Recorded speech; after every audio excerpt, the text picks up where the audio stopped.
Proses pemilihan Khalifah Abu Bakar Asy-Syiddiq. Meninggalnya Rasulullah.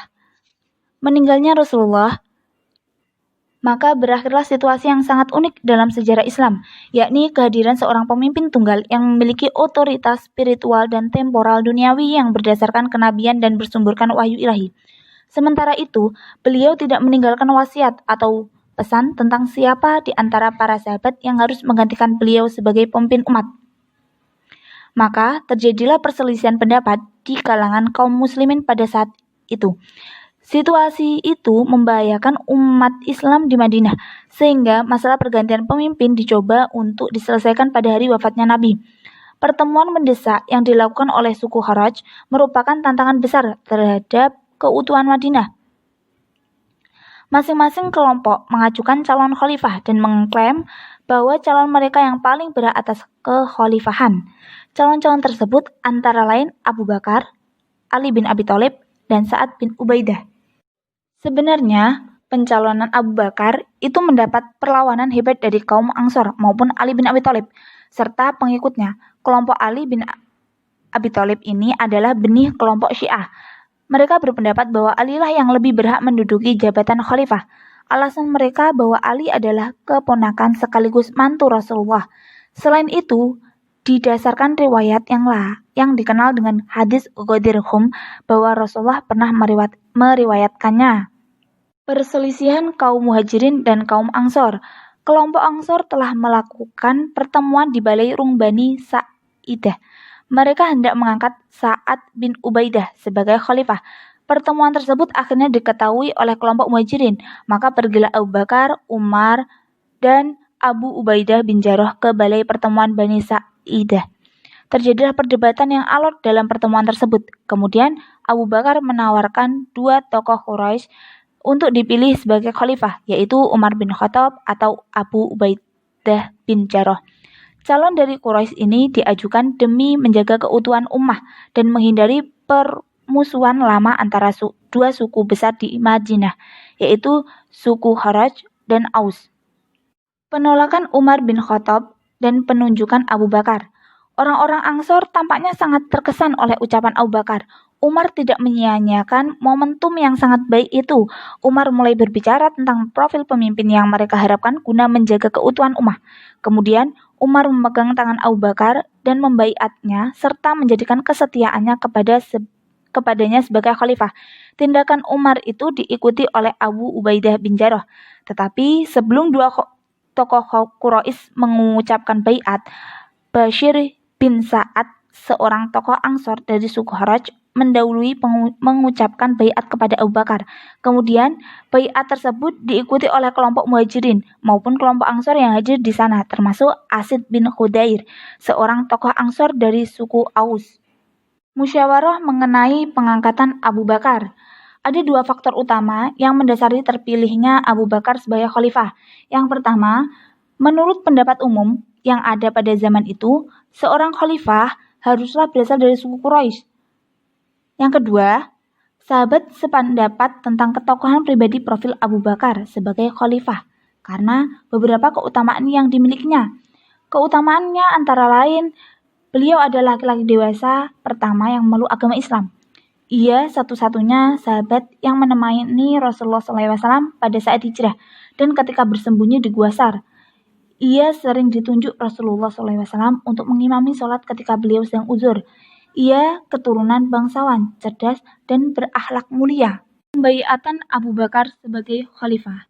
Yang pertama, di Sakifah Bani Sa'idah yang dikenal dengan Bai'ah Hassah. Kedua di Masjid Nabawi di Madinah yang dikenal dengan Bai'ah Ummah.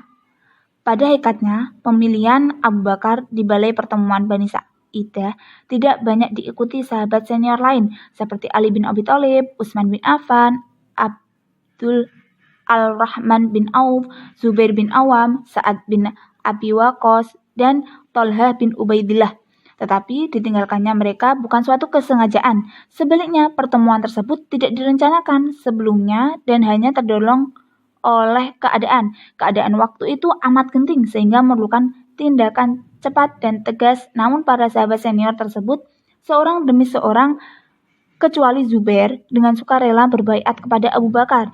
Zubair memerlukan tekanan dari Umar agar bersedia berbaiat.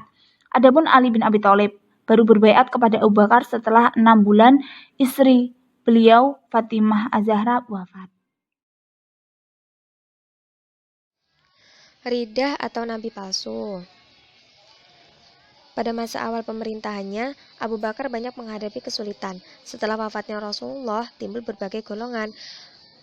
Antara lain golongan orang-orang murtad, golongan yang ingkar membayar zakat, dan adanya orang-orang yang mengaku dirinya sebagai nabi. Munculnya orang-orang murtad ini karena mereka belum memahami benar tentang Islam. Ada yang masuk Islam karena ikut-ikutan, karena menganggap Islam adalah agama Nabi SAW, sehingga setelah Rasulullah wafat, mereka kembali kepada ajarannya semula. Golongan orang yang tidak membayar zakat kebanyakan terdapat di sekitar Madinah. Setelah beranggapan bahwa membayar zakat itu hanya kepada Rasulullah, oleh sebab itu setelah Rasulullah wafat, mereka merasa tidak wajib lagi membayar zakat. Sedangkan orang-orang yang mengakui dirinya sebagai nabi sudah mulai muncul sejak masa akhir kehidupan Rasulullah. Namun mereka tidak berani terang-terangan. Setelah Rasulullah wafat, mereka mengumumkan kepada masyarakat bahwa dirinya diangkat bersama Nabi Muhammad dan diutus untuk menyampaikan ajarannya. Mereka itulah disebut dengan nabi-nabi palsu. Adapun nabi-nabi palsu tersebut adalah yang pertama, Musailamah Al-Kadzab dari Bani Hanifah, dia Mamah. Yang kedua, Sajjah Samimiyah dari Bani Tamim, yang kemudian kawin dengan Musailamah Al-Kadzab. Yang ketiga, Tuhailalah bin Khuwaid bin dari Bani As'ad. Yang terakhir, Aswad Al-Ansari dari Yaman. Menanggapi golongan-golongan tersebut, Abu Bakar bermusyawarah dengan para sahabatnya. Dengan kesepakatan bersama, semua golongan riddah atau golongan orang yang murtad tersebut harus diperangi sampai mereka kembali kepada kebenaran. Untuk menumpas mereka itu, Abu Bakar mempersiapkan 11 pasukan. Antara yang masing-masing dipimpin oleh seorang panglima. Panglima yang ditugaskan untuk menugas golongan pembangkang tersebut adalah: yang pertama, Khalid bin Walid, yang kedua Ikrimah bin Abu Jahal, yang ketiga Surahbil bin Hasanah, yang keempat Al-Muhajir, yang kelima Huzairah bin Musin Al-Ghaifani, yang keenam Al-Fajjah bin Harsamah, yang ketujuh Su'aid bin Mukarin, yang ke-8 Al-Ula bin Hadrami, yang ke-9 Turaifah ibnu Hajiz, yang ke-10 Amr bin As, yang ke-11 Khalid ibnu Sa'id. Pasukan yang paling kuat adalah para pengikut Musailamah Al-Kadzab yang mempunyai pasukan kurang lebih 40.000 orang. Pada mulanya Abu Bakar mengirimkan pasukan yang dipimpin oleh Ikrimah bin Abu Jahal dan pasukan pimpinan Surahbil bin Hasanah. Namun, ketika kedua pasukan itu terdesak, Abu Bakar mengirimkan bantuan pasukan yang dipimpin oleh Khalid bin Walid. Dengan kritik perang yang diatur Panglima Khalid, akhirnya para pengikut Musailamah dapat dikalahkan. Musailamah sendiri tewas terbunuh oleh seorang tentara muslim yang bernama Wasi. Namun, setelah Islam yang gugur dalam pertempuran ini sebanyak 70 orang. Perluasan wilayah. Setelah berhasil mengatasi orang-orang murtad dan gerakan pengacu agama, Abu Bakar bermaksud memperluas wilayah kekuasaan kekhalifahan Islam. Abu Bakar menyampaikan maksudnya kepada para sahabat dalam suatu musyawarah dan para sahabat menyetujui rencana Abu Bakar. Atas persetujuan para sahabat, Abu Bakar mulai mempersiapkan pasukannya untuk ditugaskan menaklukkan beberapa wilayah hingga keluar Jazirah Arab, terutama untuk membebaskan penduduknya dari penjajah bangsa asing, seperti Irak yang dijajah Persia dan Syria yang dijajah bangsa Romawi. Yang pertama, membebaskan Irak dari kekuasaan Persia. Abu Bakar mengirim pasukan ke negeri Persia atau Syam Penyerangan ini dilakukan karena pada waktu Abu Bakar menghadapi golongan pengacu agama, Persia dan Syam banyak memberi bantuan kepada para pengacu itu. Setelah itu, Persia dan Syam selalu mengancam untuk menghancurkan kekuasaan Islam di Madinah. Maka pada tahun 12 Hijriah, Abu Bakar mengirimkan pasukannya ke Irak di bawah pimpinan panglima terbaik yaitu Khalid bin Walid, dibantu oleh Al-Mutsanah bin Haritsah. Pada waktu itu Irak merupakan daerah jajahan Persia. Setibanya di daerah perbatasan, Khalid mengirim surat kepada panglima Harmos, yaitu isi suratnya, panglima Persia yang berada di Irak mengajak Hormuz dan pasukannya memeluk agama Islam. Yang kedua, membebaskan Syria dari kekuasaan Romawi. Wilayah kekuasaan Islam di sebelah utara berbatasan dengan negara Syam, yaitu negeri Palestina dari Syria yang sedang dijajah oleh bangsa Romawi Timur. Waktu itu kekuasaan Islam telah sampai ke daerah Taimah yang menjadi ancaman bagi daerah kekuasaan Islam, terutama yang dekat dengan perbatasan. Oleh sebab itu, Khalifah Abu Bakar mengirimkan pasukan dan mengangkat Khalid bin Sa'id menjadi kepala daerah Taimah. Di bawah pimpinan Khalid bin Sa'ad, pasukan Muslim berhasil menghadang pasukan Romawi. Pasukan Muslim dapat menghancurkan pertahanan pasukan Romawi di pantai timur Laut Mati. Pada tahun 13 Hijriah atau 634 Masehi, Abu Bakar membentuk 4 pasukan untuk menyerang pasukan Romawi. Dengan cara demikian, tentara Romawi akan sulit menahan pasukan Islam yang melakukan serangan di 4 tempat. Pasukan tersebut dipimpin oleh panglima ternama, yaitu yang pertama Amr bin As, yang kedua Abu Ubaidah bin Jarrah, yang ketiga Yazid bin Abi Sufyan, yang keempat Surahbil bin Hasanah. Pemerintahan negara pada masa Khalifah Abu Bakar As-Siddiq. Politik. Abu Bakar As-Siddiq mengirim pasukan ke daerah Syria di bawah pimpinan Usama bin Zaid. Beliau berpendapat bahwa itu rencana Rasulullah dan demi memantapkan keamanan wilayah Islam dari serbuan Persia dan Bizantium. Langkah politik yang ditempuh Abu Bakar itu adalah sangat strategis dan membawa dampak yang sangat positif dan sukses. Selanjutnya, beliau melakukan ekspansi ke daerah Irak dan Suriah. Ekspansi ke Irak dipimpin oleh Panglima Khalid bin Walid, sedangkan ke Suriah dipimpin oleh Amr ibnu As, Yazid bin Abu Sufyan, dan Surahbil bin Husain. Pasukan Khalid dapat menguasai Al-Hirah pada tahun 634, akan tetapi tentara Islam yang menuju Suriah, kecuali pasukan Amr ibnu As, mengalami kesulitan karena pihak lawan yaitu tentara Bizantium memiliki kekuatan yang jauh lebih besar dan berpelengkapan perangnya jauh lebih sempurna.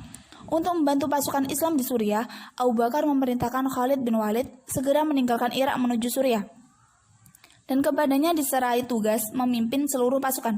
Khalid mematuhi instruksi Abu Bakar.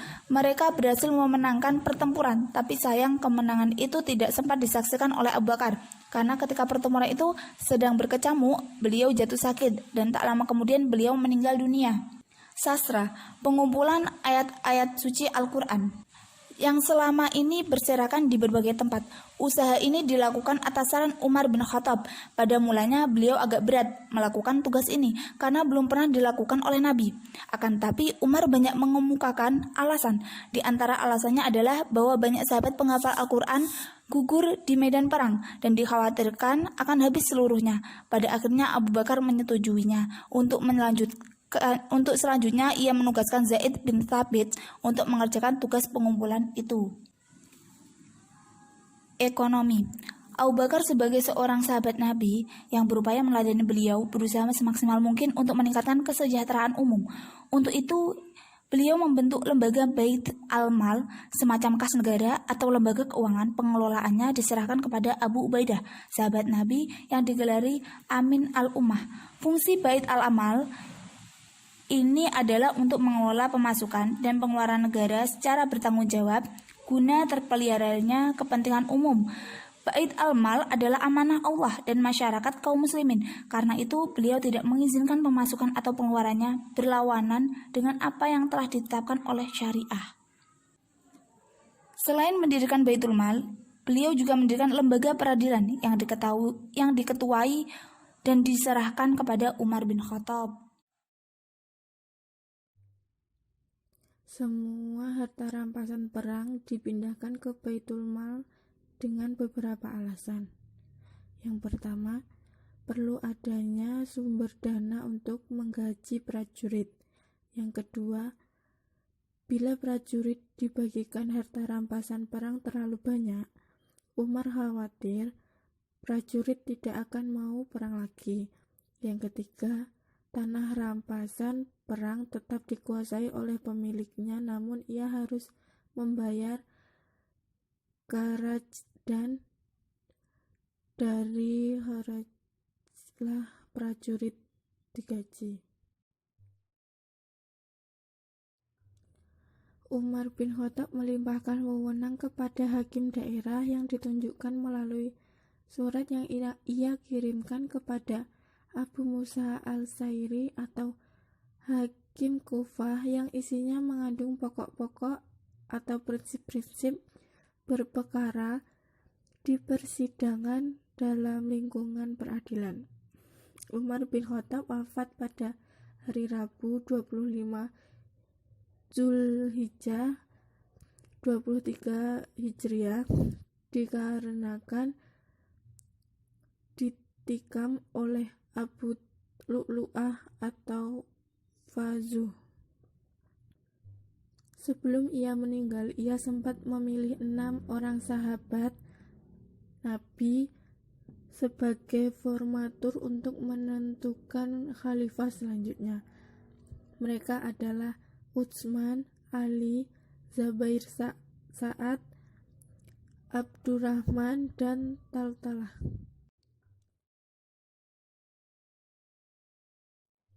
Abu Bakar membagi pasukan menjadi beberapa, yaitu yang pertama, Khalid ibnu Walid memimpin pasukan untuk memerangi nabi palsu Tulailah ibnu Huwailid dari Bani Asad dan Malik ibnu Huwairah. Yang kedua, Ikrimah ibnu Abi Jahal memimpin pemadaman pemberontakan nabi palsu Musailamah al-Kadzab dari Bani Hanifah. Yang ketiga, Surah Bil ibnu Kasanah memimpin tentara ke Kulda'ah dan membantu pasukan Ikrimah. Yang keempat, Al-Muhajir ibnu Abi Umayyah memimpin tentara memerangi Al-Aswad Al-Ansi yang mengaku sebagai nabi palsu di Yaman. Yang kelima, Hudzaifah ibnu Mihsan